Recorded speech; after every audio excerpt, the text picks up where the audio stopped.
Good Friday morning. This is Good Friday morning, okay? And this is one of the holiest, this is, in my mind, it's inseparable from Easter Sunday, the holiest day of the year. And I'm a Passionist, and so I have to say this is the central day of my faith experience, my faith life. I don't know how else to put it. It's the day in which I find not only redemption, but I find hope. A hope in life itself. I think of St. Paul's great line in Colossians, we fill up those things wanting in the suffering of Christ.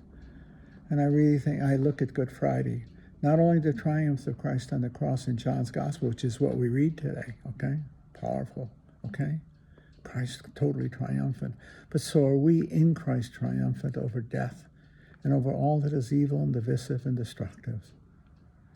I see that. Christ redeems on the cross, and that gives me hope, so that I don't look upon life as tragic, but I see life and all that one can say about life as a sharing in the suffering and death of Christ, and therefore the resurrection. Right? Even the suffering of the earth. My colleague Tom Barry talked about the suffering of the earth. He saw it redemptive, and I do too. See, with Christ in the incarnation makes him a citizen of the universe, a citizen of the world, a citizen of the universe. And it transforms the universe from what is good and beautiful to what is good, beautiful, and holy. And into Christ, what shares, therefore, in the suffering of Christ, so the suffering of the world helps fill up those things wanting in the suffering of Christ. The entire universe suffers with Christ. And you can see that in John's Gospel. The sky gets darkened, you see. It's a witness. The whole world suffers with Christ on the cross and rises with Christ, you see. On Easter Sunday. Easter Sunday is the light over darkness. The light of life triumphs over the darkness of death. See? I believe that. I find tremendous nurture in that insight. Or else I don't know if I'd be a believer or not if I didn't have Christ and if I didn't have the crucified Christ. If I didn't embrace, that's my passion of spirituality. It runs so deep within me. You see? Once you focus on the suffering, death, or resurrection of Christ, then it's a wisdom. It goes beyond a mere cognitive faith. It becomes a wisdom because in that insight, you see everything else. And so even what looks and feels so horribly bad, and you see the suffering of the innocent, I also know it is not in vain. I believe it is not in vain because Christ is the quintessential innocent servant of God on the cross, dying a criminal, dying a failure, as it were. And in his apparent failure, as both a messianic figure and as a human being, he dies alone. His mother and a couple of friends are there. Everybody else took off and left. If that ain't a loser, there ain't no such thing as being a loser, okay? Where's his followers? Where's all the gang? He's supposed to be a miracle worker. How come he's not pulling one off now? Come on. He dies a loser. Changes the world. See, I embrace that. I embrace that with so much hope and trust. I'm a Passionist. I owe my life, I owe my sanity in many ways, my vocation, but also my sanity in the sense of my grasp of what is life and what it's about.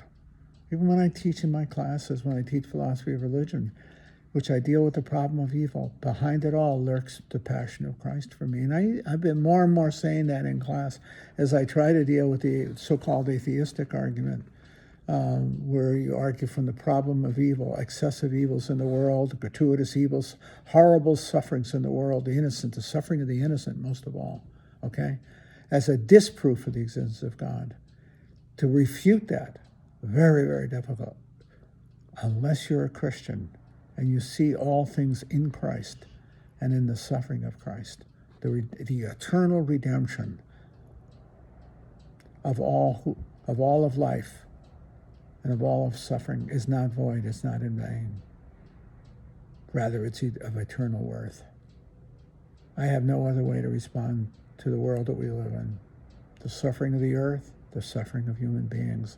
When I think of the 20th century, 80 million people were killed, innocent people were killed in in the 20th century, Second World War? 80 million. I think 20 or 30 million were killed in the First World War. But I know about 80 million. How many were innocent, little children? Just the horrors of Europe alone, the Holocaust. But what about all the Chinese who were slaughtered by the Japanese? How many Japanese children were nuked, were incinerated in Hiroshima and Nagasaki? What did they have to do with the war? They were 2 years old, 1 year old, and they were incinerated. Not blaming anybody. I am not making accusations. I am describing a horror. One of the popes, I don't know if it was Francis or one of the popes, or it might have been Benedict XVI, spoke of that 20th century as a century of horror. Boy, did he have that right. And with any bad luck at all, 21st can make it look like kindergarten class, given our capacity for horror. I know no argument against that. Anything, where's God in all of this? I see God through Christ as a co-sufferer of the world, but in a manner that makes what is the tragic into the redeemed.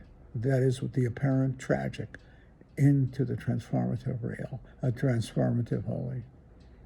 That the suffering is not in vain. That is not in vain. And I'll be honest with you, that there is an ultimate justice, a right order of things. And those who have caused this will have to answer for it. I don't mean to be overly judgmental. I'm very soft on judge, but there's certain figures in history that have to answer for the horrors that they have perpetrated on the world, and I think Hitler is one of them. Stalin's another. I remember saying one time in a fit of whatever, if Hitler's not, if there is no hell, there is no God. And the reason for it is there is such injustices in the world. I'm not looking the other way. I'm not a sweet talker. I look at life just for what it is. And there's horror. But I believe in Christ. And I believe in the redemption of the innocent and the answering of the guilty. But God to answer. There's figures in history that are so satanically bad, so demonic. They have to answer, or there is no justice. So there has to be justice in two ways, a right order of things. There has to be the right order of the innocent, that the victim be compensated beyond anything imaginable, but that the guilty, the unredeemed and unrepentant guilty, have to answer for it. It's not a whitewash. It's a final right order of things established on the cross of Christ. There is a right order. Judas walks away unredeemed. Peter is redeemed. The soldier who stuck the sword in him, the spear in him, is redeemed. He becomes a believer at the sight of the blood of water coming from the side of Christ. The martyrdom, I think that's the lesson I learned just today. The martyrdom of the blood of Christ, the blood coming forth from the side of Christ is the martyrs. The blood of the martyrs and the water of baptism. And I mean that. I hold on to my faith so I can believe in life. More than that, of course, it's personal. But I certainly hold on to it because I want to believe.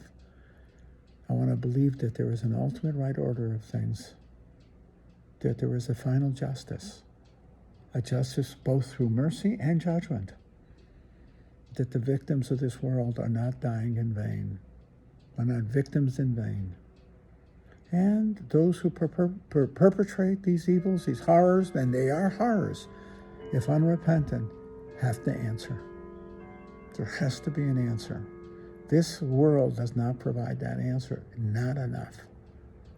Good Friday is the final answer, because out of it, the sight of Christ comes the church and the life, the eternity of life,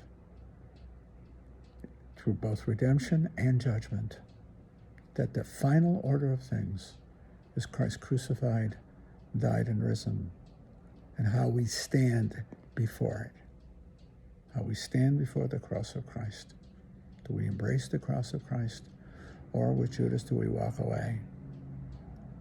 Eternity stands in consequence.